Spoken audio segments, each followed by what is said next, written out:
Everybody, we are back. It is Taped Online's favorites podcast, favorites channel, favorites everything. We are back. You guys already know what to do. Hit the subscribe button. Subscribe. Hit the like button if you like it. Hit the dislike button if you don't like it. Leave a comment if you like it. Leave a comment if you don't like it. Also follow us on Twitter at the Mark John NFL for me, at Glen Rockney for Glen, and of course, pandasubs.com. Discount code TDL for 25% off. Make sure you hit up Homage. Yeah. Homage for all that good stuff. All that Raiders gear you can get, and then also make sure you hit up the TDL store, get you some Under Armour, get you a crew neck, a tank top. I think a couple people got some tank tops, get you a hat. You know what I mean? I'm not wearing the hat right now. Maybe I should go put it on just for some product placement. But it's all right. It's all right. We're okay. But we are back with Just Stats Baby. You took a break last week, Glenn. We took a break, and then they just wanted to drop every single type of news that they could think of. But we went on a break. Always is the case.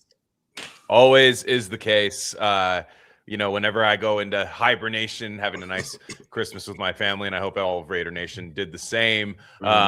We got what we wanted Sunday. However, man, after a while, I was kind of like, man, that was bad. That was just a bad game. We looked awful. We are the worst team in football. And I was just cracking up because I didn't get a chance to comment on this last week, but I had a lot of people in my replies on Twitter saying, Glenn, I'm worried this team might win the last two games. I said, you're worried about this team that has not won since my birthday in October, basically a season ago, it feels like. You're worried about this team stringing together 2 wins in a row.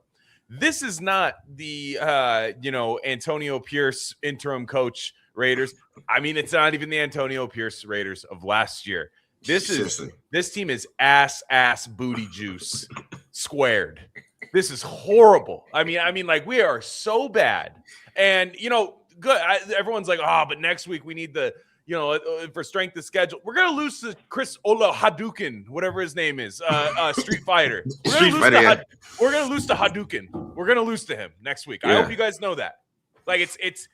We're terrible. So, look, I'm glad because I see people go, the Raiders are not a quarterback away. They're not a quarterback away. What are they going to do at 1? They're not a quarterback away. Well, we're damn sure not a 7th overall non-quarterback away either. So, please get me a guy that can throw the football, because you can IR whoever you want. But the real important piece was that number 7 was out there throwing to Bobby Okereke. We got Okereke'd this week. We're getting Hadoukened next week. Yeah, man. It's a Nigerian fun fest for the Raiders over here. So yes, let's get some Nigerian guys on the team next year. Actually, we need some Nigerian pass rushers. I think we need We had Prince Amukamara for a hot second. Yeah, for a hot second. Definitely need some. All those Nigerian pass rushers are going to Virginia Tech now. Though they're going to leave Penn State. They're going to Virginia Tech with James Franklin. So. Yeah, but Raiders suck. Yeah. You're right, Glenn. Yeah, but we're bad. And it was so funny. Like, after the Crosby stuff like kind of dropped, and people were like, we're gonna get you first, and it was some guy, like, I hit some guy on Twitter was like, yeah, but we need a quarterback, and I was thinking, so I know deep down, there's a lot of Raiders fans deep down, they thought they were gonna win these next 2 games, man. You can't tell me that they didn't. And I was like, bro. The Raiders are going to be one. You need to wake up. You're not going to win these last 2 games. Like, you guys are crazy for even really thinking that. And thinking that you're not going to get a quarterback. Like, they're going to have their choice because this team is awful. They lost to the Giants 34-10. Yeah. The Giants. Mm-hmm. Like, and the game never felt close. Pure ass kicking. Yeah. I can't wait to go over these stats, man, because some of these stats, especially on defense, are hilarious. Yeah. There's some funny stats. The thing is, like, I was just joking because all the guys get IR'd, all these guys, and you think they would have IR'd some of the guys on 1-year deals and all of this, but they said, Devin White, they're like, we need you this week. Like, Devin White could have had a flu game. Like, they're like, Devin White, coach, I don't feel right today. I need you, 45. I need you. Lock this down. You can get 900 tackles this year, apparently, which is good because I'm laughing when that rap sheet tweet comes out about Devin White when he's like, Ian Rappaport goes, yeah, he's having a hell of a year, 160 tackles. That's something. I go, Rappaport, why don't you ask your sources around the league what kind of contract Devin White's going to get in the offseason? Yeah, before you start bragging about the good year he had. I think some idiotic team is gonna sign him. I think he's gonna get like a 2-year deal. Maybe 10 million. I think he is. Some teams gonna see those tackles. You'd be like, man, or like a team he had a good game against this year. Like, what's the team he had a good game against? Titans. There you go. Yeah, there you go, man. 2 years, 10 million. Devin White, or or like the Bears. He had a good game against the Bears. I remember. I think so. Didn't he? Like some game. Oh, that was the Titans game. He had the best one. He had like the sacks and stuff like that. Yeah, you're right. Mm-hmm. I think he had a pick and forced fumble in that game. Yeah, he won the game. Damn near. Yeah. Remember the Titans. That's what I would say. That's Devin White's nickname. Remember the Titans. Yeah, man. So that's where he's gonna go. Somebody's gonna take Devin White. Somebody is, man. But yeah. They're just so shitty. Like honestly, I was a little shocked at how shitty. Like I was like, I know this is really shitty, but 34-10 to the shitty Giants. The Giants are really shitty too. The Giants were playing nobody. Like every single time I heard Trent Green talk, it's like, yeah, this guy came from the practice squad. Got another practice squad safety that's making his second start of the year. Another practice squad corner over there. Deonte Banks has not played well all year. Just having career games. Deonte Banks had the easiest, like, high school looking kick return touchdown I've ever seen. Geno Smith just looked like Geno Smith. And DJ Glaze got his ass kicked. It was just bad. It was just bad all around, man. I can't. Yeah. I didn't enjoy it. I just wanted it to be over. The game ended rather quick, I will say. Like that 105 start time. It was kind of funny because the other game was Eagles Bills, and that game was kind of a slow game that had a very epic finish. But it was kind of a slow game, so a lot of people were really paying attention to the Tank Bowl. I think Trent Green and Kevin Harlan were very annoyed that this was the game that they got. Like at the beginning of the year, I'm not going to say this game sounded like some amazing, game to them or anything, but they're definitely like, wow, we're calling the Tank Bowl. And because, they start showing the Habitat for Humanity, like the Giants gave out toys the other day. Like, that's what you start cutting into. They gave out toys. Wasn't this great? And they're just out. Meanwhile, you see Wandale Robinson only needs 17 more yards. Isn't this great, Kevin? Oh man, it was just all bad, man. It was just slow and nobody cared. It was so bad. Even Giants fans didn't even fly out for that game. I was like, I expected Giants fans to be out there, like at least in Vegas. They were like, nah, fuck that, man. I'm saving my ticket. Yeah. Which they wanted to lose too, which I'm mad as hell at them. You're not picking a quarterback. You're trying to get a pick so you can trade down. It's not that serious. Like, you know what I mean? Like, first off, you might get the 2 pick. Somebody might want the 2 pick, so you still might get your chance to trade down from there. I'm like, dude, stop. We are this bad. We have Geno Smith. They have Jackson Dart, who knows how good Jackson Dart is. I'm kind of lukewarm on him, but whatever. Who knows how good he is? But right now, I'd rather have him than Geno Smith. So that's one thing you should learn as a Giants fan if you watched that game yesterday is, look, maybe they're not that good, but they've got some good pass rushers. They had a guy who had 16.5 sacks this year, Brian Burns, and then they have Malik Neighbors coming back next year. And then at 2 overall, they might get Arvell Reese or trade down. Like, the fact that they were crying and wanted to get the league involved because a New York team wasn't handed a first overall pick, man, made me sick. Wow. They were trying to get the league involved? The Giants said they need to be investigated for tanking. I'm sorry. I don't think they win the game with Max and Brock. They played their whole practice squad on defense. I don't want to hear that shit. They literally played the whole practice squad. I have no idea who those guys are on defense. They're besides the defensive line, because the defensive line, they played those guys. But those guys are all young, so like it's just not crazy, right? Abdul Carter needs the reps. I mean, Dexter Lawrence doesn't need reps, but like the secondary was a bunch of nobodies. Like these, They're some guys getting paid like a doctor. They're getting doctor pays, like $200,000 to go play out there. Yeah, I saw Shaderick Jackson's his contract. He's like making like $100,000 this year. I'm like, damn, man. Damn, that's crazy. Yeah, I don't know. This is just. I mean, this is just a really bad team. We just really.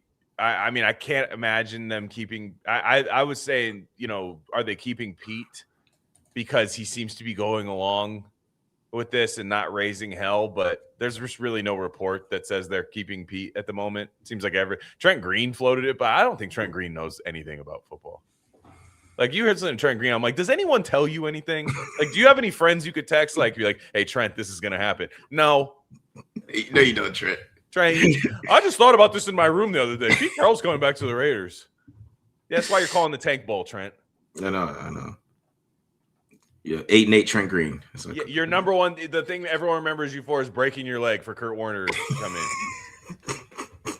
You're in a movie, you know what I mean? Like, at least you're in a movie, Trent. Yeah, you're in a movie I don't even know if Tubi has it right now. I don't know. I've never had anybody's watched that movie. The Kurt Warner movie. No, I don't even think church youth groups are watching it right now. Like, Kurt, we don't care that much, man. I'm sorry. Yeah, I know. It was just like, dude, like, come on. I mean, I'm being a little harsh. Trent Green was a chief. He was a chief. I'll never forget. Yeah, that's me too. I'll never forget that either. He was on the Chiefs teams like Tony Gonzalez, so he just throw to Tony all game. Mm-hmm. Yeah, Priest Holmes. Come on. Yeah, those guys. All right, how's everybody's holiday? Great. Had a fantastic Christmas. Great holiday too. Definitely. And then for New Year's, I got some bets on some college games. I'm betting on our future Raiders. I guarantee you, I'm placing a bet on one of our future Raiders college quarterbacks this weekend, and my checking account will dictate who I say is QB1.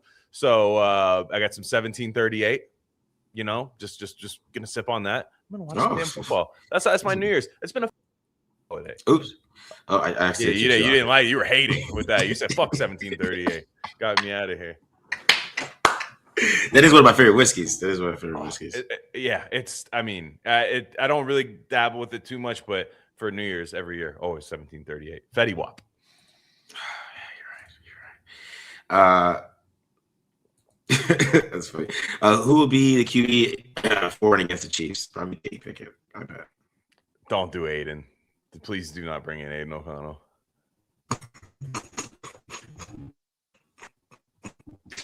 That'll be hilarious, to be honest. Because he'd go out there and win. Maybe, or at least it would be like 16-13. You'd be like, oh, Aiden. Oh, scary. Yeah. But he hasn't had Brock, though. Last year, when Aiden had a good game against the Chiefs or played pretty well, he threw the ball to Brock, and Brock had a crazy game. They don't have Brock Bowers. They're not winning a game without Brock Bowers. Yeah, I think they beat the Titans this year because it's Devin White, of course. But they beat the Titans this year. I think that was the only game they had without Brock Bowers. Other than that, they didn't. They talk about they didn't. They talk about how they never win a game where Brock Bowers scores a touchdown. They also don't win a game without Brock Bowers. Here's the truth on that set. They don't win games. They've won 6 in the past 2 years. You could have a lot of stats that go, they haven't won a game on Bermuda grass. I'd be like, yeah, probably. Yeah. They haven't won a game in a stadium that opens from the west end of the state. Yeah, probably. Yeah. Yeah. That is a stupid stat, man. Oh, man, that's a stupid stat.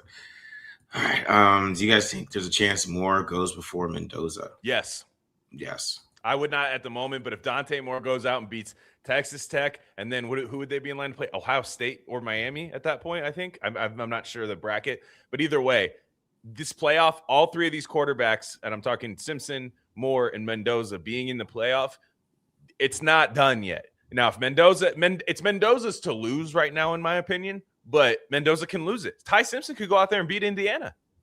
And Mendoza could throw 3 picks in that game. I guarantee you Ty Simpson becomes a top 3 pick after that. Watch. These games are very important. But Moore absolutely could. If Moore goes out there and lights it up on fire, has like a CJ Stroud type playoff, without question, he could be QB1, and I'm fine with that. What are the games this week? It's Oregon and Texas Tech. That's the that's gonna be interesting. That's in Miami, I want to say. That's the Orange Bowl. We've got the Rose Bowl is Alabama. So Mendoza versus Simpson, basically. I did take Bama +7 only because I think Bama's going to keep it close.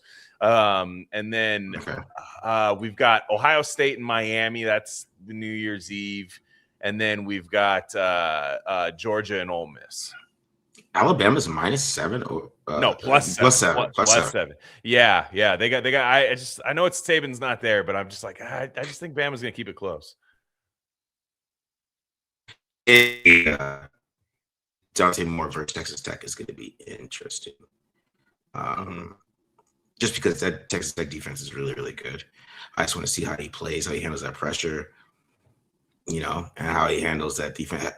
Also, I want to see his offensive linemen too. I want to see how the guards handle those guys inside. They got some pretty good guys inside too. It's an interesting game. I think Alabama covers at 7 for some reason. I just have some, I took it. Yeah. I'm with you. Yeah, man. So, am I going in and out? He said, a little. Okay. Yeah, just a little. You went back to like dial up for a second, but that's okay. I think my plug came out. That's why. Oh, the plug didn't come through. Yeah. There we go. Boom. You got too much Wi-Fi going on around here, so I have to make sure you get my extension in there. There you go. There you go. All the devices after Christmas in Marcus's house. Did you notice that, man? All right, so we should be all right now. All right. What other questions we got here?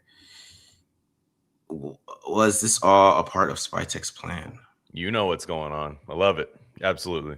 I do think Spytek didn't think this roster was that good when he took it over. I just didn't give any free agent a huge contract. That's a big. If you thought this team was good, he would have signed somebody to like a 4-year deal, like a big reeled in a big fish, and he didn't. So I think a lot of us wanted him to. At this point, I'm glad they didn't because I don't think that would have moved the needle enough with how bad Geno is. I do think there's no way anybody thought this was a 2-win team. I think he thought it was a 6-win team. Yeah, I thought he was.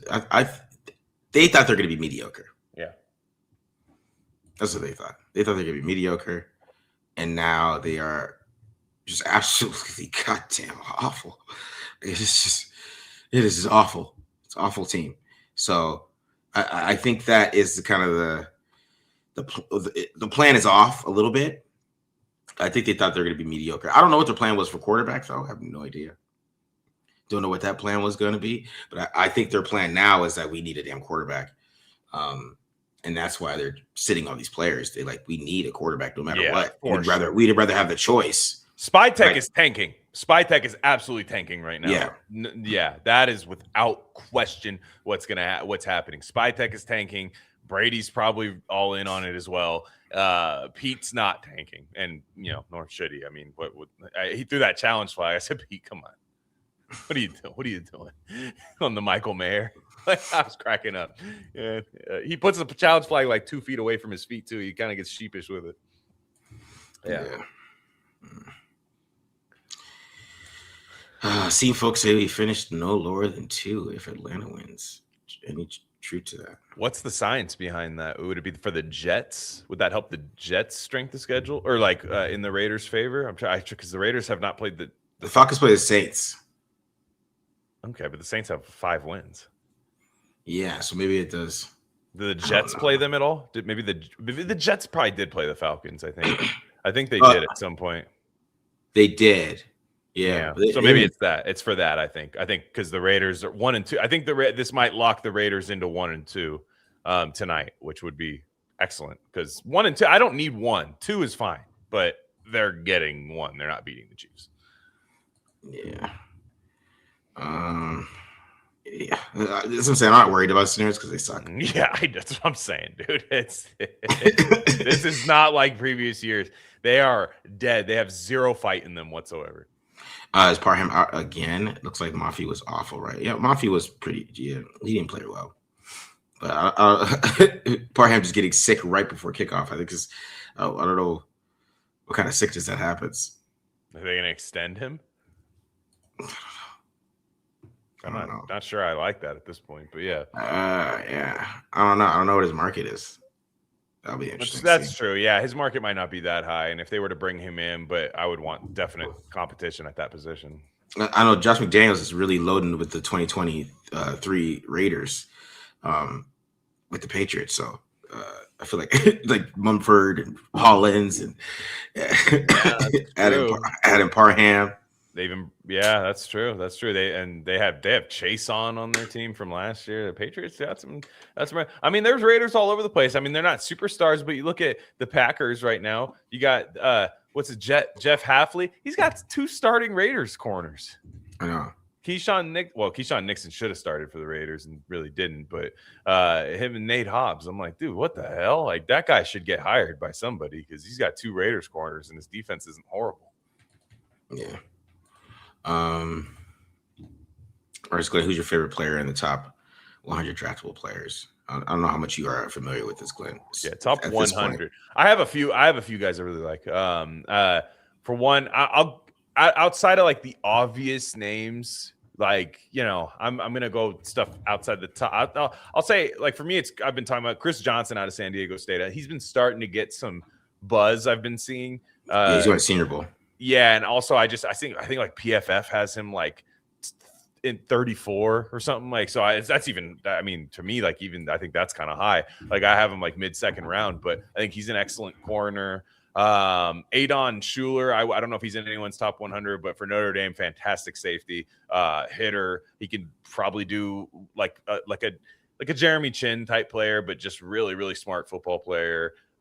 Just other guys, but I'd say Chris Johnson. Chris Johnson's like, that'll be one of my guys if the Raiders pick him.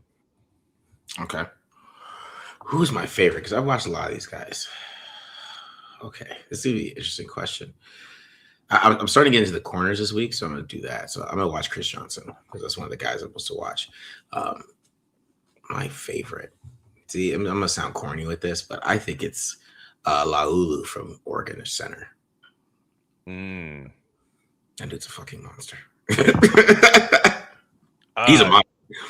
It is who I've watched. If I had to grade the guys, I mean, of course, like maybe Carnell Tates and like Jordan Tyson's and things like that are probably like some guys that like I'd rank higher than him at this point of the guys I've watched, me personally, because I am forming my own big board this year since I'm doing this show that I'm doing. Yeah, nice. I'm making my own big board, so I'm just super high on him. And if the Raiders want to go that route, which they might keep Meredith on a tender because Meredith, depends on what they give Meredith. I want to see what they do with that. That's the guy who I would look at. Like, I just really like him, man. I'm not even probably saying his name wrong, right? Woo! Yeah, I'll say Basantis out of Texas A&M. Not sure if I'm saying his name right. Monster. Yeah. Good guard class. My gosh, it's a good guard class. I hope the Raiders go grab one. One of those for sure. Because Caleb Rogers is looking like something. So it's like that'd be nice if you had 2 athletic guards there. Another one is Caleb Banks, Florida. The big he's just like a power nose tackle, really athletic. Love Caden McDonald too. Like I really like the trenches. I would say front 7 on defense. I think is really, really loaded this year. I think it's a good linebacker class. I think it's a good defensive tackle class. I think it's a decent edge class. So I really want the Raiders to get their quarterback. And to be honest, offensive line and free agency, and I want defense, like in the draft, and get to work from there. Yeah. All right. Get some more questions. I guess we get to some of these stupid ass stats. It was crazy on Twitter. Oh yeah, that's that one. So with Mendoza, Moore, and Simpson, what would be the best head coach pairing for them? Oh, I think Moore and Clint Kubiak. I think a lot of people think it's Mendoza and Clint Kubiak. I think it's Moore and Clint Kubiak. I think Mendoza and like a Brian Flores would work really well. And I'm not a Brian Flores guy, but if you go that route, I think Mendoza's the guy because he's just a psycho. And I think I just think he's tough and everything like that. I think Moore is going to play on time and run the West Coast offense really well, and I think that with a good run game would be very, very good for Clint Kubiak. And I'd say don't sleep on the Packers offensive coordinator. What's Sternovich? I mean, look what they do with their quarterbacks. If you want to develop a quarterback, I mean, Jordan Love, I was not a fan of him coming out of college. I still have my reservations about him, but he looks miles ahead of where I would have thought. And then look at Malik Willis. Malik Willis is a pocket passer now. Like, this is crazy. So they're obviously doing something right. I think it's Sean Mannion's their quarterback coach, the former quarterback, and Stenavich. So I would say Simpson with him, because I think Simpson's pocket stuff is a little strange. I think Simpson is the guy that wants to break the pocket more than anybody. And I think Ty Simpson just is something about him in the pocket that bothers me a little bit. I think he has a better arm than both the guys. But he does. But in the pot, so I would bring in like a Stenavich from Green Bay, because he seems to really help the pocket presence of these quarterbacks. Yeah, like a Kubiak, or I'm still interested in Frank Smith because I know from Miami. I think Miami, just with the run game and what they do in the run game, is very similar to what Shanahan's doing. And then maybe we get Alec Engelbach got paid over there, but also maybe we get I just want a fullback. I've been watching the Niners, and I'm just jealous they have a fullback. Yeah, Raiders will have a fullback, and it's just always a free damn linebacker. And I'm thinking, if we had a fullback, there wouldn't be a free linebacker there. And I've been watching that, and I was watching how like almost every good run team right now has a fullback, but for some reason NFL teams still aren't doing that. But anybody who brings a fullback in, and then who could get some play action with Dante Moore for sure. I think with Simpson and Mendoza, you need more of a like RPO type of thing where he's like getting rid of the ball really quickly, but he's not having to. I don't know, because it depends on how quickly you want to bring him along. But I think it's gonna take a little bit longer for him to get into NFL offense. I don't know what they ran in California. I'm not sure, but yeah. I know Kurt over there in Indiana is not running pro offense. I heard Colin Cowhurst say that, and I was like, who are you talking to that told you that? Was that like and what NFL coach is watching college football right now? Why are you lying to us, Colin? Like, I talked to a coach who saw some highlights just like I did on YouTube, and he says they're running pro offense. Like, there's no NFL coach right now watching college football. I'm looking at Cal hired in that wouldn't have been it. I'm trying to look at Cal's offensive coordinator in 2024 just to see where he came from. I mean, was it Justin Wonka? No, Mike Blosh. I've never heard of him. I'm just trying to see what kind of they ran. I mean, I don't know. It's interesting. I would actually like Frank Smith with Mendoza, because that Dolphin style offense, if that's what Frank Smith's running, would be good. Yeah. Musgrave. I think Mendoza might have Musgrave. Yeah. Interesting. Well, that is interesting. Spytech choose his guy at quarterback, or are we leveraging that pick to get to the next head coach to get his guy? And how do you guys think it should work? If Spy wants Mendoza, but Kubiak wants more, a West Coast guy, do we move to the next coach? I think you have it right at the end there. I think Spytech's going to have a quarterback in his mind, and he's going to find, because if they're picking one, you're going to have your pick, right? Like, you're not worried about what falls to you. So you're going to hire your coach based off what quarterback you want, in my opinion. I think they're going to love Mendoza. I think Brady's going to love Mendoza. I think right now I would have Mendoza as the odds-on favorite if the Raiders pick one. But I think Spytech's going to hire a coach based on the quarterback that he wants, because if you're picking at one, you have that luxury. Mm-hmm. I think they're going to hire a coach that's going to exactly what you're saying, is where it's,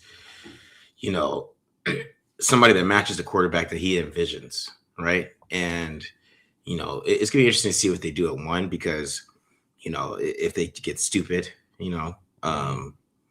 that's what I'm interested in too. Because at one, right, you make the pick, so they could take Arvell Reese or something stupid. They could do that, right?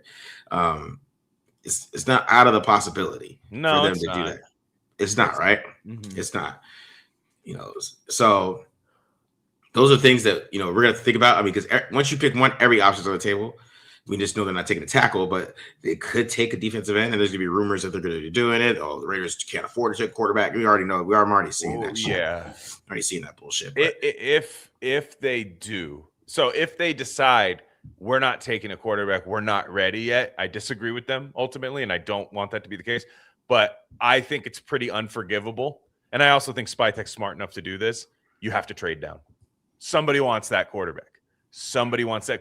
You got to trade down and get more picks if you're going to do that, because you want to have your chance. You want to make sure you can get your guy next year if that's the case. If you're a year behind, I don't want them to take a non-quarterback at 1. I think that's. I'm not going to say it's stupid, because if the player ends up being incredible, it's never stupid, but it's kind of dumb. Like trade down to 3 with the Jets or something. You know what I'm saying? Like trade down to 3, get Arvell Reese. That's what you do. I don't want to do that, but you have a chance to get like a couple first-round picks, and really you don't want to just sit there at 1 and take a non-quarterback. Like you're pretty much supposed to pick a quarterback at 1, like most of the time when you're picking there, unless something went horribly wrong with your team, and you have a quarterback.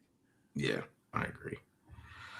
All right. What did you guys think of Crosby crying to Jay Glazer and posting basketball videos on Instagram? It's 2025. I think Crosby's is a psycho. I think he's been that way for a while. He's a psycho. I'll put it to you this way.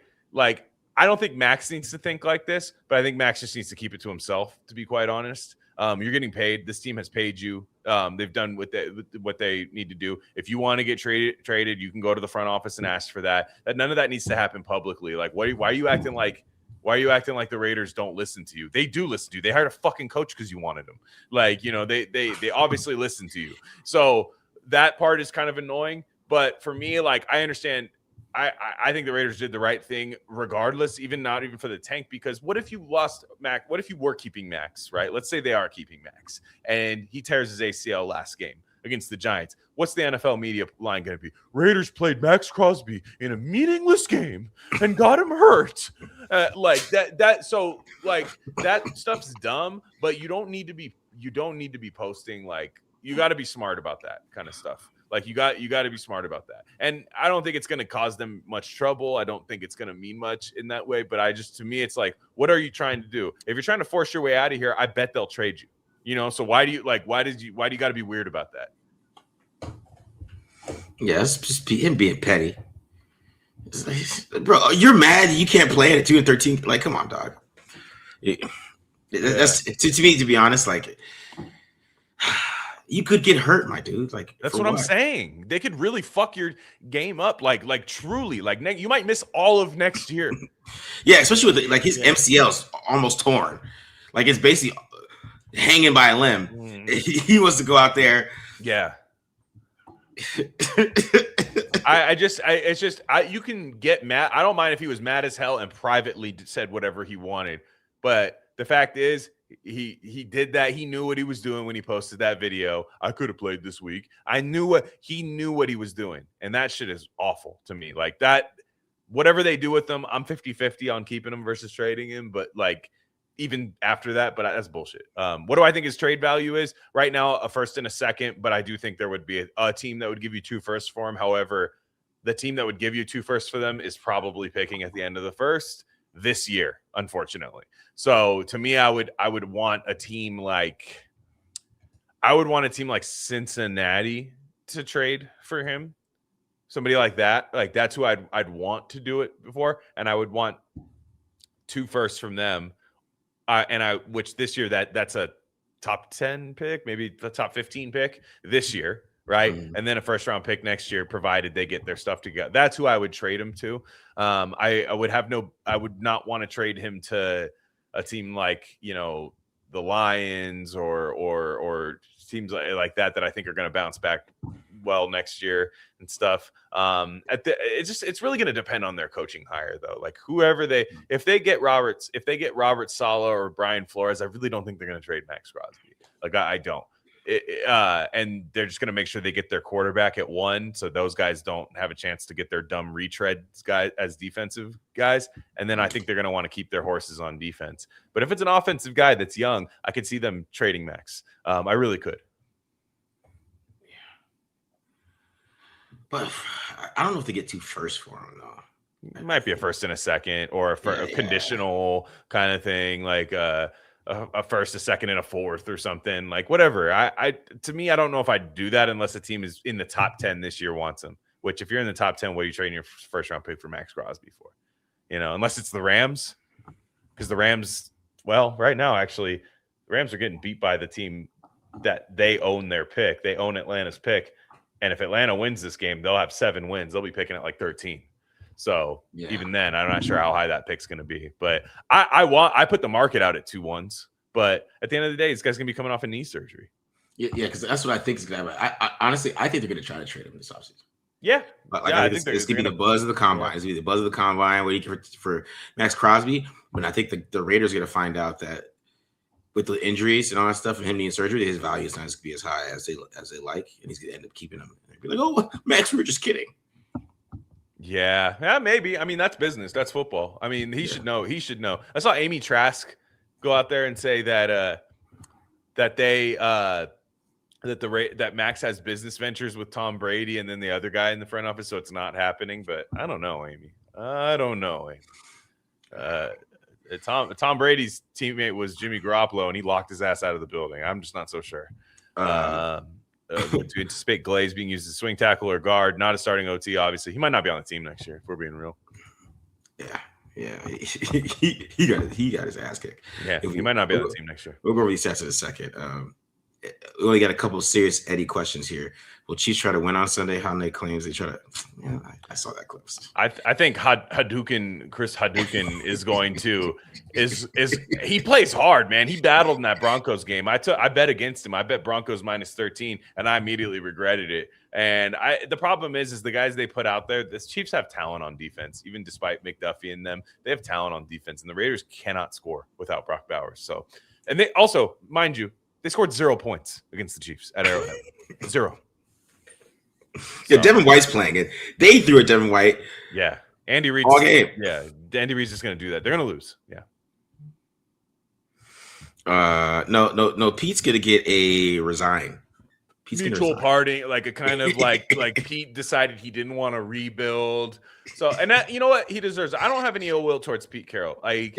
Especially if you lock down the number 1 pick. That is a good consolation prize for being ass, and then leaving after a year, is you got us the top pick, right? Like if he rattled off like 5 wins and then got fired, I'd be like, shit, that's not good. So Pete's not gonna be a guy I have like really a lot of ill will for, especially if we end up bouncing back, with a good quarterback or something. A Jags fan said he'd offer 2027 first and Brian Thomas. I don't want Brian Headcase Thomas. Brian Thomas hasn't played well since. I don't know. He's a head case, man. He hasn't played well since Jacoby Myers started stealing his targets. Yeah, I know, but that's interesting. He's a head case, bro. He's a head case. All right, let's get to some of these stats. Let's start with Genty, who is a positive for us. 16 carries, 60 yards, 52 yards. After contact, 3.25 yards of the contact per attempt. We already got Eddie in here trolling. Ask about what his 40 time, who's the fastest 40 time. So, people hate him. People hate him. I don't know. I like him a lot. I think he's a good player. I'm telling you, I think the next offensive coach that the Raiders hire is going to take the job partially because he's there. So just that's all I'm saying. Like you can hate him all you want, but he's going to be a very deciding factor. Now, I'm going to say this, and I shouldn't. I should wait until after next game. But I'm going to say this. He's been really durable, and he doesn't fumble. Yeah. Those are the 2 things I was scared of this year. I don't think the long speed's an issue. When he gets free, he gets free. As he's done it. Like, it's not – I mean, he's got better long speed than Josh Jacobs. Don't at me. I'll just say that. He's gotten away a couple more times than Josh Jacobs. Josh Jacobs had one long-ass run in a touchdown run, and that was overtime against Seattle. Loved that game, everything. This guy's got longer speed than that. Can he get better? Yes, he absolutely can get better. I think he's still a little too hesitant at times. He tries to do too much, but I like the guy. So Put Eddie's question up there. Because I wanted to talk about this. Okay. That last one. Would you trade Genty for Jeremiah Love straight up? Love can run, track speed. So Eddie, I agree with you. Jeremiah Love is a better player than Ashton Genty. I think he's a better talent. Jeremiah Love, what people don't understand about this, he's not that durable. Jeremiah Love gets hurt a lot. He is incredible. I'm just saying, he is incredible. If you watch his plays, it's some of the best shit you've ever seen in your life. But his ass is getting his ribs checked all the time. He is in the pen. He's tough too. He tries to play through it, but I'm a little worried about someone giving him like 30 carries a game in the NFL and seeing how long it lasts. I'm not worried about that with Genty, which I like. Yeah, because the thing is, Love is like a all around back, right? He's like more of an Alvin Kamara, right? Genty feels like McFadden's a good comp, actually. I see in the thing. McFadden. That's people forget how raw McFadden was in college. Like, yeah, he was. Yeah, that's true. But Genty feels more like a Christian McCaffrey type of guy. That catch he made the other day was insane. I mean, like, that was just a weird ball. It snuck up on him and caught it. I think he's really good. And I think there's a coach that's going to unlock him. And I think people, like, I know Eddie's going to troll. He's going to always do his troll. Fine. I just saying, like, durability for running backs, durability matters, man. Like, it really does. And Genty, I thought this year, the two things I was scared of with him was, is he going to fumble a lot? He's only fumbled once, if I'm not mistaken, right? I think it was the third game of the year, the Washington game. I want to say he fumbled on like a 4th down or something. Yeah. So he's only fumbled once. And he seems to just not need to go in the injury tent. And that's coming off a lot of carries in college. So those two things I don't feel bad about at all. Right now, this year's a wash. I mean, I'm sorry. Right now, what's happening is bad. Like, it's just bad. But to be honest, I feel really good about him being on the team. Yeah. All right. O-line stats. I don't know why I left Parham on here. That's from the week before. Don't ignore that, guys. But yeah, those are bad. Those are Mafi. Ooh. Glaze is. Hold on. I messed it up. Oh, yeah, I thought Mafi would be worse than that. Yeah, yeah. I have it saved up here on my snippets though. I'm just gonna pull it up this way because I was like, wait a second, that's not right. I was looking at that. I was like, that is not correct. You know what I'm saying? Genty fumbled twice. DJ, he did fumble once. And he fumbled in Chicago. He hasn't lost one, which is nice. I know that has nothing to do with it. All right, here we go. This is right. Here we go. This is snipping tool. I got this one right. So I was like, what the fuck? That makes no damn sense. But yeah, Forsyth actually had a good game. Wow. Well. Extension? Should we? Rodgers did not. Mafi was Kappa was awful. But you only give it one pressure though. Yeah. Glaze should not be playing right tackle. Whew, no, he should not. Yeah, Grant had 7 snaps, but I wasn't gonna grade his 7 snaps like that. I was like, that's not fair. I'm not gonna put his percentages on 7 snaps. That's not fair. You know what I mean? He didn't get beat or anything. He actually looked pretty good. What about Charles Grant? Where's Charles Grant? He's been the talk of Raiders film Twitter today. I know, because he has like 7. He looked good in his reps. He played tight end, right? Wasn't he like kind of an extra lineman kind of tight end? First of all, that dude. The reason my problem with watching Charles Grant when I watch him play is like I feel like he would have upgraded the run game like right away. Yeah. He's just really athletic. His feet are so like quick, man. Yeah. He pushed some guy 10 yards down the field on one play. When he came in the game late, it was a little draw play that Genty got like 24 yards. He was literally pushing that guy like 10 yards down the field, bro. Like it was like, whoa. You should be playing just for the run game itself. You know, just for the run game itself. And his technique is a whole lot better. So obviously he's been working on his technique. He looked really good technique-wise. He has long arms. Great technique. His technique is a little better. He got good feet. I don't know. I have no idea what their. Maybe they're doing like a redshirt season. Maybe they're planning on doing a redshirt thing with him. I guess he's from small school. I don't know, but he looks better technique wise than he did coming out. That's ultimately the biggest deal breaker with Pete more than anything. You bring in Gino, hey, everybody makes mistakes, right? Like everybody makes mistakes. You get rid of him the next year, maybe we'll see. But you just the fact is like if you're not gonna get these guys on the field that are like clearly better than what's in front of them, or at least more intriguing than what's in front of them, and B, just the season's over. Like so, like you're to show that you're not doing that, like it's every week we see it, and it's just come on, man, like this is terrible. So yeah, with Grant, it's like well, I'd love to see him just get the start at right tackle next week, or honestly left tackle, but but right tackle, because next year if Colton Miller's back, which he's under contract, you'd love to have Charles Grant as your right tackle, man. Like come on, see if he can do it. Yeah, it's an interesting question, Mr. DJ. I think just DJ is going question of the year for the season. Question of the year. Yeah. He should win that award. Doesn't that count for the O-line as well? We all know how coaching matters. Now, this is an interesting thought process with this whole coaching thing, right? Because if Grant and Rodgers have gotten better, that's coaching, right? I mean, if they gotten better, or were they always this good? We don't know. See, that's what it gets crazy. Because then you talk about Glaze. Has Glaze regressed? I think Glaze NFL teams have more film on him, and they know how to beat him. Which the defensive linemen, they watch film on the offensive linemen, right? I mean, that's the thing that we don't talk about a lot. These guys watch film on those guys. I'm like, this is how I beat him. If I keep doing this, if I do this, I do that, then I'm going to beat him. And I think Glaze, what happened with him, if he faces a power rusher, he doesn't do that bad. When he faces Abdul Carter or Chop Robinson, I'm sure he had nightmares from this. He was thinking about all the times at Pitt State when they were kicking his ass. He's probably thinking about all those matchups. Yeah, you know what I mean? So when you have Abdul Carter, it's ugly, man. I feel bad for him. He was trying his hardest. He gave his all. Yeah. You know?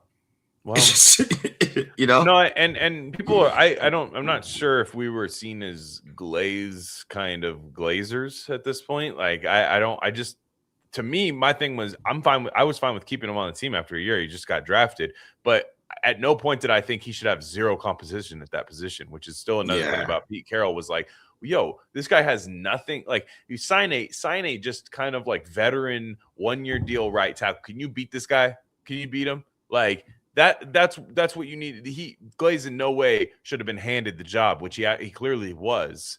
And we're seeing the repercussions of that. So if they're keeping him next year, and look, he's still a rookie contract. Yeah, I don't think Glaze is out of the league level bad. So if he maybe he's the backup right tackle. Either I have Charles Grant and him open competition at right tackle next year, or I bring in an outside tackle, which I want them to go sign Braden Smith. Like I want them to, especially if you're bringing in a quarterback, don't try to figure out that position. Go find a way to make that position 1 and 2 deep. I know they gave Alex Kappa. They brought him in for competition for JPJ, but damn, Stafford is sucking today. God, good Lord. But yeah, they brought in Kappa for competition for JPJ and then, but Glaze, it's nobody. He was so great. You know what I mean? Mm-hmm.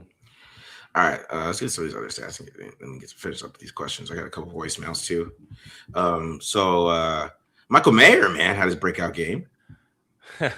Yeah, I know. It's the guy. The guy can play football. I mean, I don't know. I mean, the guy can play football. I hope he's on the Raiders next year. You never know when you change coaches, right? Like I hope he's on the team next year. Him and Brock are a good combination. Now haven't really had them both healthy all year together at the same time. And Mayer's injuries are definitely a concern. Last year, can we call that an injury? I don't know, but either way, you're not available. And this year, he's had concussion. I think he had an ankle, and it's like, I hope so, because you watch it, what Kittle and Tonjes are in San Francisco. You're like, damn, these guys like that. That's just, it's so good that if one of them gets injured, the other one could step up and at least do that. And I hope next year that's the case. Yeah, me too. Me too. I thought he played really well though. He ran some good routes, and he's a good tight end, man. He's a good tight end. Dante Thornton had a catch point. I was like, oh wow, Dante, you can jump that high. That was exciting. Yeah, I mean the foot. Let's work on the feet, but yeah, I mean that was yeah. You're 6'5", he's short. That's what you should do. Yeah. The third down play, I thought it was either third or fourth down where he caught that kind of a hot pass to him too. Like I was like, oh, that was Thornton is getting better. He's just who knows what he's ever going to be. Yeah. I'm so glad I didn't gamble on this game, dude. Whoa. Damn, Bijan to see where he go? Like 80 yards. Crazy, man. Bijan is crazy. Zach Robinson. I'm telling you. I brought that up too. Is Zach Robinson? I mean, he played with Tom. He played with Tom. That's all I'm saying. Yeah. Oh, that's true. Yeah. No, Zach Robinson's a guy. It's interesting because he comes from a good tree. I think he's got Kirk Cousins playing pretty well right now. I think he gets. You're more of an expert on this than I am. I think he had like the spacing with the receivers always looks really clean with the Falcons. Just always just looks really clean. Doesn't seem jumbled at all. And yeah, I like it. I like it. We got a GEL. Charles Snowden, yeah. Wow. So I was hoping we got one. There were some nice stat stuffings in this game too. There was like Jackson Dart fell a couple times, and then everyone was racing to go touch his helmet. That was really funny to get the stack. Kuntz had a good game, but I don't know what they do with him in the offseason. I mean, Kuntz finally played 45 snaps. He finally got his chance to play a full game. He got 6 pressures and a sack. How do people not know what a GEL is in the comments? Come on, guys. JB. You're here all the time. They happen. It's all the time, man. Like people in the chat, help him out because we sure as hell are not going to say what the acronym stands for. I mean, it is just, yeah. We have far too many on this team for people to not know. We had 4 a couple weeks ago, man. They had 4 GELs. Man. But yeah, they think he's short as wide receiver. Let him know. But yeah, Hemingway, Hemingway though, Pegues got some pressures this week. I mean, the negative here is Tyree Wilson played 45 snaps and got 0 pressures. Damn. I will not get the kick, shugging the nuts. Damn it. No. So that comes to a point here, it was like, okay, we gave 45 to Kuntz, we gave 45 to Wilson. Kuntz at least got 6 pressures and a sack. You know what I mean? Yeah. It might be over for old 9. I will say though, I got to give Spy Tech credit. I think there's players in this draft class that are pretty good. You know what I mean? Pegues and Hemingway, they flash here and there, and for day 3 picks, I think that's totally fine. And then I think there's Besh I think is good. A lot of people are split on him, especially because Luther Burden seemed to be emerging a little bit. But yeah, I mean, other than that, I mean, Porter, I think Porter's good. I mean, I think Porter's a good player, and I think there's a lot to like about this draft class. Caleb Rogers. I mean, Caleb Rogers had a bad week, but he's definitely looked promising. And Charles Grant, anytime these guys go out and play, they look like better than what I was watching before. Oh man, it's funny. We compare our receivers. What stats would Luther Burden have on this Raiders team? Right, exactly. And I think Jack Besh would have about 450 with the Bears right now. He'd have about 450, a couple touchdowns, a couple one-handed catches. That's what I'm saying. A lot of these questions will be our only questions because of how bad the Raiders are, not what they brought. The draft is not my issue, is what I'm saying. The draft with this team is just not my issue. Yeah. You know what I mean? Luther Burden wouldn't have played. That's the funny part. They'd be like, Tyler Lockett is really mentoring Luther Burden, and Luther's 3 years away, is what they would have said. Yeah, that's a great question. That's a great comment, with Garrett. Oh, I guess I get it. His name is Garrett. Yeah, Garrett. G-R-Rett. Yeah. I'm putting the coverage up because this is hilarious. If you just look at this, Darian Porter and Eric Stokes played 63 snaps. They got 1 target, 2 targets each. There's 11 targets to Devin White for 10 catches and 115 yards. Mm-hmm. Greedy fans struggled a little bit too, but I thought he had a couple good reps. I thought, it's nice to see him playing. Nice to see him playing for sure. Porter and Stokes. It'd be interesting to see if Stokes is back next year because it really depends on the coaching hire and what kind of defense they run. Because if they're running a similar kind of cover 3 defense, I want Stokes back because I think he's been good. Porter looks like a guy, man. I'm saying Porter looks like a guy. I think he's taken some lumps this year, especially in that Eagles game. But this is the year to do that. Rookie corner is tough, man. Tough to do. And then I think next year we could be looking at a really good corner. Yeah. That's the total of the coverage missed tackles, not the run game missed tackles. It's just coverage when the ball was passed. So, run game is probably a little bit different. But man, that was really bad. All right. Let me get some of these questions and to get the voicemails in here because some of them are a little long here. What am I miss? So many needs for this team, but if Mendoza at 1, would you look at Surratt at 33? I don't. Wide receiver? No, I'm not going wide receiver. Sorry. No, later in the draft, 3rd, 4th round, I go maybe take a look at somebody that slipped through the cracks because it's a rather deep class there. I really think you got to go defense or O-line with those picks. Like, I mean, because that's a lot. I mean, anybody, I say any defensive position or offensive line. Those are the ways I go with those high picks, preferably defense, though. I don't think receiver needs to be figured out this offseason.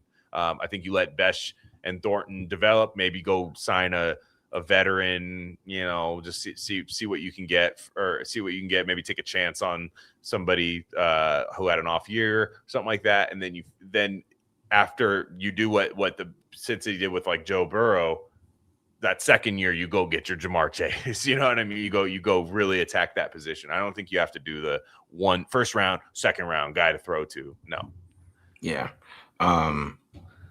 I agree with that. I saw a report. Who reported it? I saw a lot of troll accounts saying they're being investigated. But first off, my thing is when you get investigated for tanking, they don't. Even if the Raiders get caught, they usually take like a 3rd round pick, which would suck. Don't get me wrong. They don't take your 1st round pick. That's not usually. Yeah. Would Brian Flores and Brian Dable be too much New England for us? I don't get the Flores thing. I don't get why people want Brian Flores. See, the thing is that what people forget about when you get Brian Flores, we have to change the whole secondary. They would have to go and get a whole new secondary, probably some new linebackers, because we're playing cover 0. Eric Stokes can't play cover 0, guys. You have to. Eric Stokes is gone. Maybe you keep Darian Porter, but then you got to go get another guy. You got to get a really good stud out there, right? And then you got to get some linebackers, right, that can blitz really well, right? And then who knows? He might be stupid and keep Devin White because of that. And then you just have to change your whole secondary. I saw Coach Alexander tweet that out. He's like, yeah, you talk about like Cowboys fans, but you can't have Trayvon Diggs running cover 0 or Deron Bland. Yeah, that's how you get cooked. Mm-hmm. You have to change this whole secondary. I don't think we need a whole new secondary right now. Everybody's saying we just need to add to it. Yeah, but like Flores would be like, you have to get. I mean, I'm telling you, like Palomalu's got to go. You'd have to go replace him. You got to replace. I mean, it would have to be an off-season thing, and it might take a couple of years for them to start playing good defense. I think when Flores first came out, remember, they couldn't stop anybody. They were giving up like Lamar Jackson threw 5 touchdowns or some shit like week 1. They put a 50 points on him because like you have to. It takes time to build his defense up. You know what I mean? And like even this year, they're missing Brian Murphy. I think they let Brian Murphy go, didn't they? Did they? Or did he join them? No, he's still on the team, I thought. And then you had they're missing Isaiah Rodgers. I thought he went to the yeah. No, I'm not like I know the revisionist history on Flores was that he had 2 winning seasons with the Dolphins and he wanted Herbert. They got him Tua. And we sure? I don't know. First off, like, are we sure he was pounding the table for Justin Herbert? If that's the case. I don't know. I mean, to me, I still go for an offensive coach more than anything. But with Flores, I just don't know. I just don't know. I would just wouldn't be excited. I didn't know he had such a hive in Raider Nation. No, he has a hive through the media. The media loves him. But I just think people aren't ready for the Raiders having to, because I'll be honest, fans don't like defense. Let's keep it real. So like when you spend everything on defense or you spend all your draft picks on defense, it doesn't get people excited. But that's what they would have to do. Like they would have to draft a quarterback, right? And then it would be an all defensive draft because they literally would have to revamp. Like with Brian Flores, you have to understand you're playing cover zero. You need an Ivan Pace, who he found, but you need that guy. You need who he benched this year, by the way. Exactly. Okay. Yeah. But you need a player like that. You need a Harris. You need studs back there. Like you just can't go out there and just play cover zero. So he's more of a rebuild than like anything else. And you have to rebuild, like, I don't know. It would just be tougher with him, in my opinion. Sorry, my revisionism is not that he had 2 winning seasons. That's true. I just mean that they wanted Herbert. Like that always sounds like when fired person thing. They look at the draft. Oh, I wanted the guy that's good. He had one winning season. I think he had 2. I think he had 2 back-to-back. I think he had a 9-8 and a 10-7. Or I'm sorry. I thought he got fired after his second year. Didn't he? I think it was 3. But he had 2 winning seasons with the Dolphins. But again, it's just like if we had a good veteran quarterback already and we were set at that position and you want to go get a Brian Flores, all right, okay, but we don't. We're gonna have to start this thing all over at quarterback. And to me, I think you go after the offensive names. I mean, we'll see. We'll see.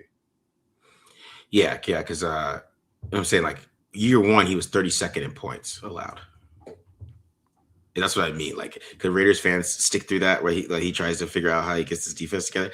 Like, it is. I don't know, man. I just don't trust those cover zero guys that much, in my personal opinion. That's just me. Like, yeah, I mean, because Greg Williams, and you look at that Vikings defense. Like when they're on, they'll have somebody in hell. Like I for sure. Like a Jared Goff, those type of quarterbacks. Like he sends people from all over. He's a lot more creative than Greg Williams ever was.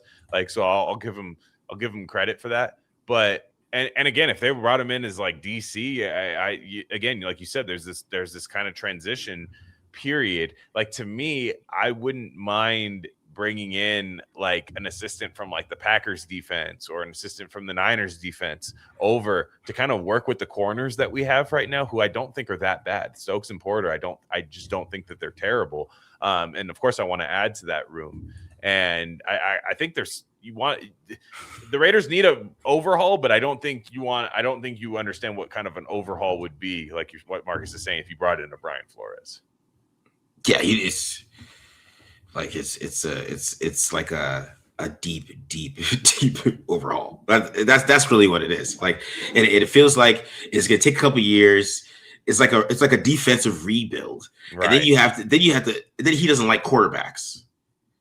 Right, he comes from Belichick, where quarterback's another player on the team. So like he doesn't like quarterbacks, so then you have to worry about his quarterback development. Who's he going to put at what I would say, like KDP, Stokes and Porter are not playing well, are not playing bad, man. What teams are they starting for? Surely some teams there. Okay, I'll put it this way: Emmanuel Forbes is starting for the Rams right now. Emmanuel Forbes. Did you think before the season Emmanuel Forbes could start for anybody? No, you didn't.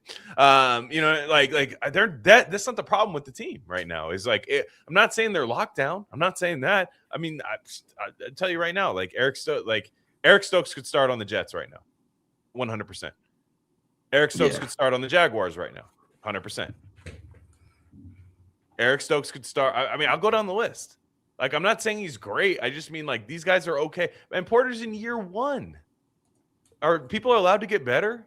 It's clear that he has talent, and it's clear that he makes plays, and he's already got his hands on the ball a few times. And so it's just like, man, the guy can play. And we have no defensive line. Our defensive line sucks right now, and the only thing that's good on there is Max Crosby, and then you have Hemingway and Pegues look like they could be something, but we don't know about that. That's why they suck. Yeah. Let's play here. Hey, Breaker TDL. This is your good buddy Raider 27. Hey. I'm just sitting here before the Raider game. I don't think I've ever been this nervous before a Raider game, hoping we'd lose. It's a weird feeling, man. It's too weird. I hope it never happens again. I'm watching the Dolphins and Panthers today. It seems to me like, as important as it is to have a good quarterback, it's more important to develop the quarterback. You know, if you can get the best quarterback ever, but if you fail to develop him properly and don't give him a chance and you're not patient with him, he's going to fail. I think Sam Darnold is a really good example of this. Bryce Young, Quinn Ewers is playing really well today for Miami. You got to be patient. And another thing you got to understand is when you draft number one, there's a reason for that. And it's not all on the quarterback, and it's not all on the coach.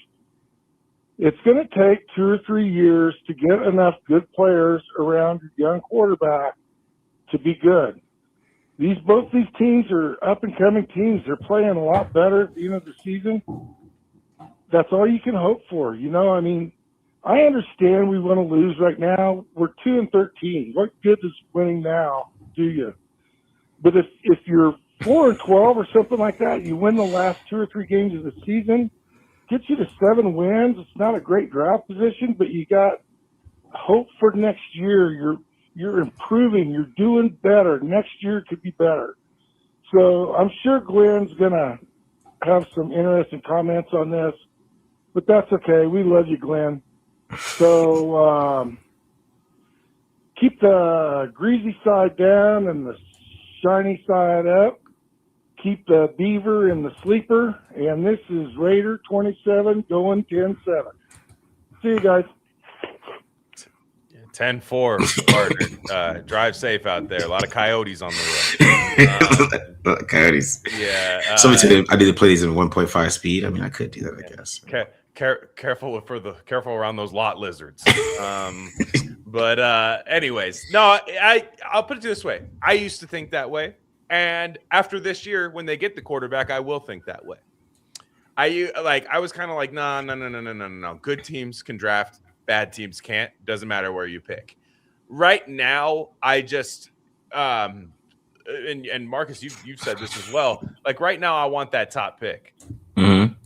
I really want that top pick because, for one, this team needs a shot in the arm at quarterback, and I think we will be patient. I think as long as you're not ass booty juice squared like Gino was this year, I think the team's gonna be more than patient with you. The fan base will be patient. Might be some people that say this is not the guy. Yeah, especially if they take me. I know some people don't like. They're already getting sure. But if he goes out there and even has a couple good games his rookie year where you're just like, okay, I see something there, people are going to be patient. They don't have to win this year with the rookie quarterback. I think just the fact is watching a team lose with no plan at quarterback, that's when I want one, right? Now, when they do get a quarterback and they're having maybe that first year and they're kind of hovering around that like 4 or 5 win mark and it's still not going the way we want, I still want to win out. I still want to win out. I want to win as many games as possible, which is why I don't understand the Jackson Dart. If you think Jackson Dart's good, why are you so trying to lose so bad towards the end of the year, like Giants fans? That's weird to me. You have the guy that you should be building around at least. So to me right now, it's very important that this team picks one because then they would pick 33. Then they would pick 66. You know what I mean? Like they would, as Marcus says, picking at the top of each round. I want that. They need as many top picks as they can in these rounds, and I wouldn't have any hope next year if they were just signing some retread quarterback while building the roster. I mean, they kind of have been the last couple of years. I think they've done an okay job in the draft. It's just not that exciting while it's happening. Now this year, if they have another good draft, but the quarterback's part of that, that's when you get the 2014 Raider draft, right? Like where it's like, okay, good draft right then and there. And you get Mac, Carr, and Gabe Jackson. You get that in there. That was exciting. The first year, does anyone remember the first year with Matt Carr and Gabe Jackson? They sucked. They lost like 9 straight. How many games did they lose? They started 0-10. Yeah, they sucked. Like they were terrible. But then they won when they won that Chiefs game on Thursday. And we all had fun, right? When Justin Tuck's telling them stop celebrating with CO Moore and all those guys. Like that was all really fun. Right now, there's just none of that on the team because we just don't have that excitement other than a few players. And that's why I want to have the power to pick at the top of each round and really get this. Yeah, I agree with you, man. I'm happy about picking one because of picking at the top round, because Raiders get 2 first-round picks, in my opinion. Yeah, basically. We get the first round leftover, which I'm praying is Ruben Bain. I've been doing my salat. I've been Ruben Bain at 33. It just fits. Quarterback Ruben Bain, who has his arms are too short. He's so shitty now. I was telling Matt this yesterday. I was like, I love how shitty everybody thinks he is. Just right there to 33, Ruben Bain. I'll take a chance on him. You know what I mean? It's like, it's freaking hilarious of it to me. What do you guys think of Willis overall? I hope that's not what we do. I don't have anything against the guy. I just think something kind of went wrong if we sign him next year. like what happened? Why are we signing Malik Willis? Because if you're Malik Willis, you don't want to go somewhere where somebody has the number 1 overall pick. You'd want to go to a team like the Colts. You'd want to go to a team like I don't know, a team that like lost on quarterback. That's where you'd want to go. And if you're going to the Raiders, I'm like, wait. So why do we have this guy and the number 1 overall pick? Like that'd be weird. Like for multiple reasons. So I don't have an issue with him. He's clearly done his homework and gotten better. And good for him. And I think he's going to get a similar contract to what Geno got this year. And that's life-changing money. Good for him. Yeah. Where do you target edge at edge or linebacker in the draft? I mean, I think you go as 33. You're gonna go edge or linebacker. Yeah. Right. I even think with the Raiders are set up, they're all their 4th round picks, so they can move up a lot and still like keep that 3rd round pick where they're at. Right. Like I said, where they can get like 2 second round picks, they can move up with the 4th. They can move them around a little bit. Right. And then you got to get an edge. You got to get a linebacker because the linebacker class is nuts. Right. Because a lot of people, I saw somebody talk about Jacob Rodriguez earlier, who's could be why is he falling? You can get Jacob Rodriguez in the 4th round or something like that. If you really Harold Perkins, guys like that. But then like, was it CJ Allen? Is that the linebacker out of Georgia? Is that his name? Or I can't remember his name. The linebacker out of Georgia, who I think is going to be a fringe 1st round, maybe early 2nd. Off-ball linebackers kind of drop at times. Sonny Styles will be a guy that I think that won't be available for the Raiders. And if he is, you absolutely sprint the card in. But I think you definitely want to be able to get that really, really good defensive player in the 2nd round. I mean, it's really important that this team does that because they just need a difference maker. Like I think they've done an okay job of bringing in guys like Jeremy Chin, Eric Stokes, who I think have been fine, but you need the difference maker. And I think you can get that at 33. Yeah. A couple more questions to get out of here. At free agent linebacker, I like Christian Roseboom out of Carolina. He played for the Rams for a little bit, and then Carolina is having a nice year this year. I think he's going to hit free agency. I think if you miss out on the Nakobe Deans, I also wouldn't mind going to go get Ivan Pace from the Vikings if he's on the outs there. I think he's a good player, and I would go try to go like see what you can see if you. I would give up a 4th or 5th round pick for him, no problem. Somebody like that. Where would Mendoza rank with Caleb, JD, May, Penix? Ahead of Penix, behind the first 3. Yeah, I kind of agree with that. Penix's injury, I'm telling you, Penix's injuries are going to be a problem for his whole career, and I think Mendoza's better than him, but it's just in my opinion. He'd be QB4 in that draft class that looks really damn good. Yeah. So what about the edge? We're going to try to say his name. I mean, I don't know yet. I have to ask Matt about that. What pick would the Chiefs have if they lost to us? Imagine lose out over 1 pick and they get a top 10. Jeremiah Love. What? Sorry, say the question again. What pick would the Chiefs have if they lost this? Imagine. I know it's been my nightmare all the time. I want him to go to the Vikings with Kevin O'Connell, so I can just go root for him in the NFC. I do not want the Chiefs to get him because they will take him. They will take him. I'm just telling you. Like they will take Jeremiah Love. Gosh, I don't even want to think about that right now. And then you gotta hope the durability issues. You're like, he's durable. He gets hurt all the time. That's gonna be my narrative. I hope that they take a tackle because they do need a right tackle. So Spencer Fontenot, he's just right there, man. Go ahead, take that. Mm-hmm. Don't take a weapon. Take a tackle. You need to protect Patrick Mahomes. What could the team do in the offseason that would discourage you by the time the draft comes? Oof.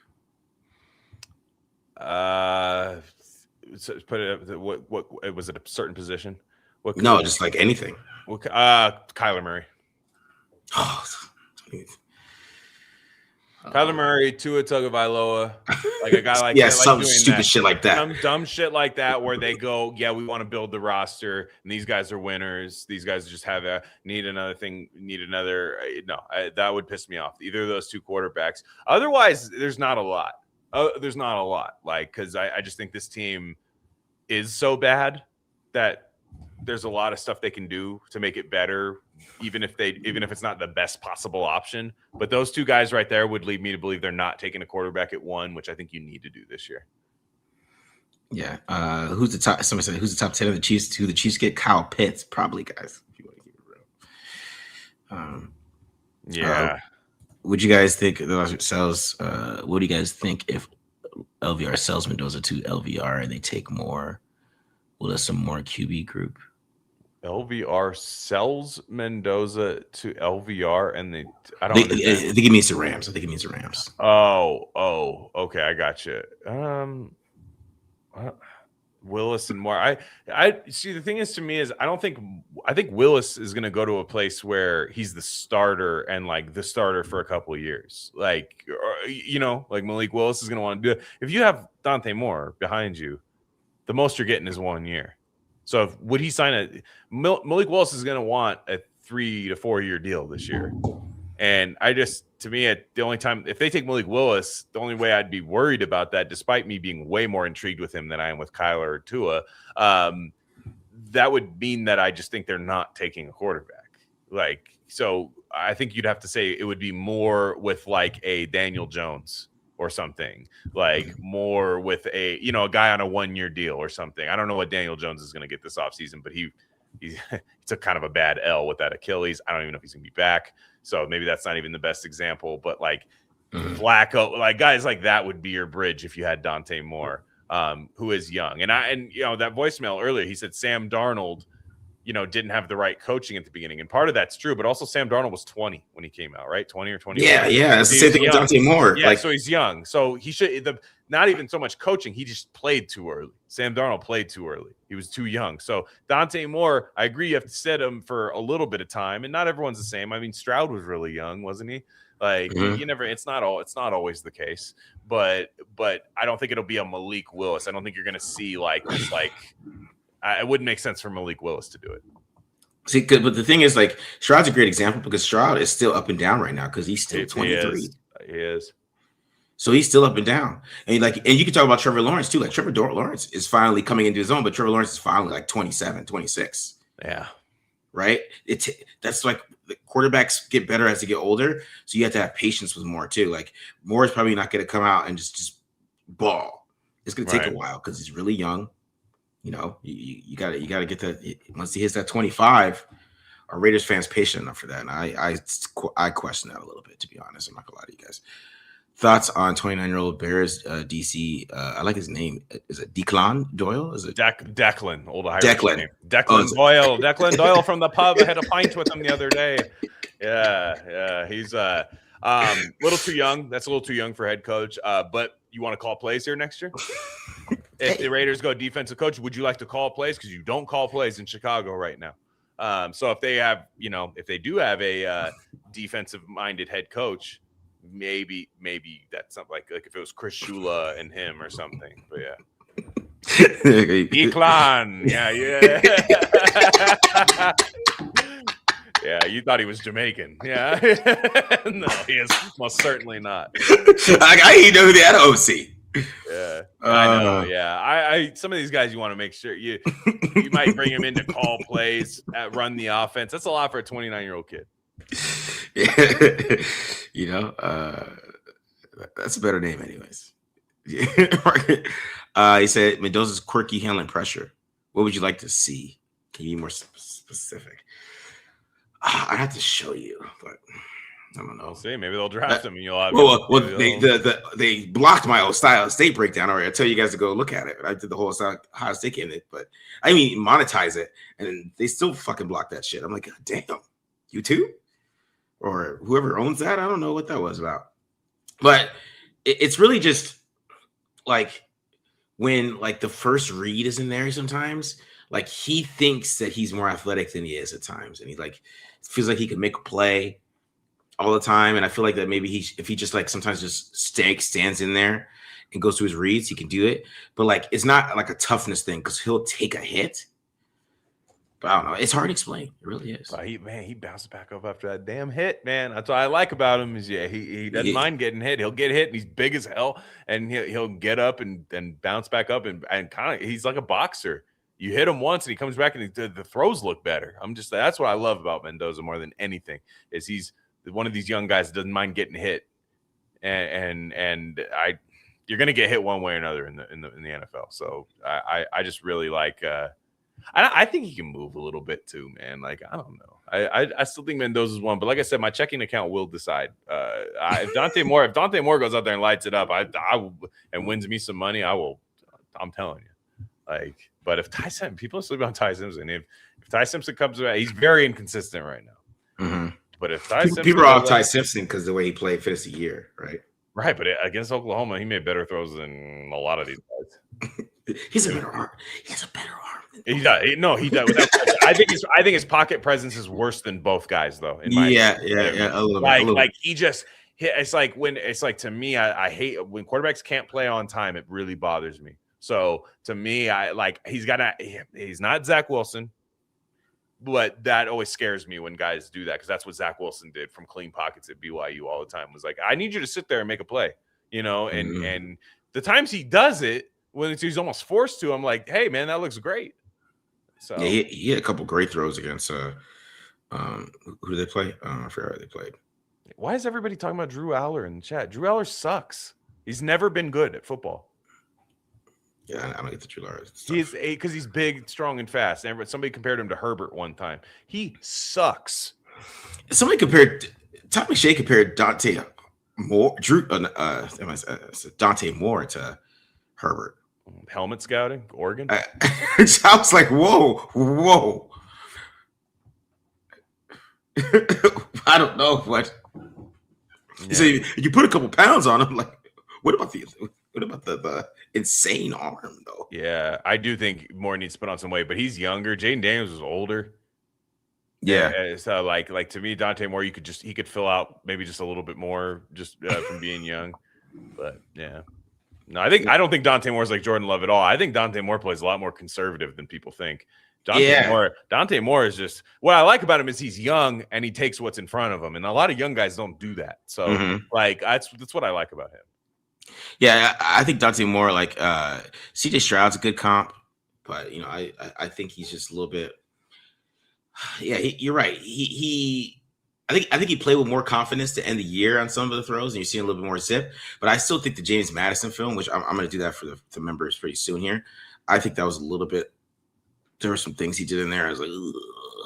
You know what I mean? And he kind of he allowed James Madison to cover. Again, I didn't bet that game. Because to me, I mean, we're talking about 2 of the 12 best teams in college football. So I was just a little scared of that game. But yeah, that would have pissed me off, Marcus, if I did bet that. Yeah, you know what I mean? Like there's just some things in that game that, and nobody's gonna post it because everybody loves Dante Moore. But there's just some things in that game that is like. I think his arm strength's fine though. I think his arm strength. Yeah, his arm it's good. It's good. It's not like awesome. But man, it's just. But I like quarterback. I like the check down. I like guys that can take a check down. Like I like that a lot because you can scheme that. You can scheme that pretty well. Not everybody's Matthew Stafford. Not everybody. I mean, sometimes Matthew Stafford lays fucking eggs. You're watching it right now. And to me, I think when you have Brock Bowers, Ashton Genty, guys like that, I kind of like his fit. I kind of like Dante Moore's fit with those guys. I think he's going to be able to find Brock Bowers whenever. He's going to go, where's Brock? I feel like Dante Moore is able to do that. Look what he's doing with Kenyon Sadiq this year. That's pretty special. And Kenyon Sadiq is very good, but he's not Brock Bowers as a prospect. So I do think Moore fits really well with this team, depending on the coach. Yeah. He is more mobile than Stroud. I would say that. Yeah. Oh, 100%. Stroud is kind of not a mobile quarterback. Yeah. I think Moore's a better quarterback, to be honest. If I'm keeping it real. I was not a big Stroud guy in college. I like Moore. I like Dante Moore, and I took the over. Well, I took the over in that Texas Tech game. So I just need, if Dante Moore does his part, it'll be just fine. That's 52.5. So I need a shootout for sure. I think Kane's new here, so he's asking with the gel. This is the last question he asked him. What does gel mean? Goose egg, Lamau. Yes. Goose egg laughing my ass off. It is a He didn't do a damn thing. That was created by Leaky Fotu. That's why we appreciate him. Like once a Raider, always a Raider.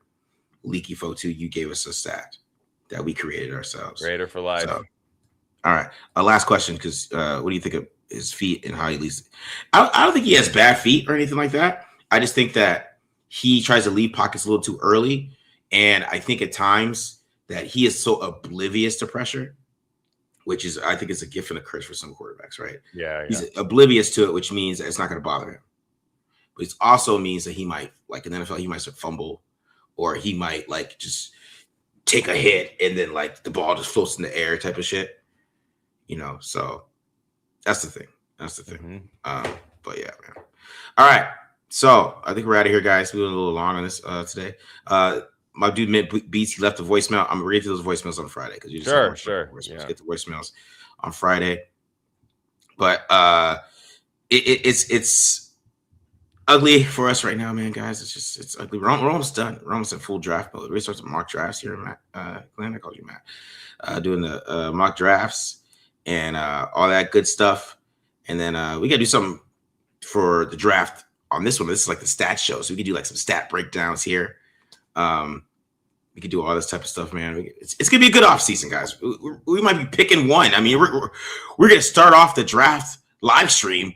We're gonna be done super quick this year, unless they trade back up, Marcus, from 33. That's the problem. That's the thing, because that's what the Giants did. Like out of their pick, they traded back up to get Jackson Dart. I just mean they might trade up to go get a Sonny Styles. Who knows? Yeah. All right, guys. We're out of here. Peace. Subscribe, guys. Peace.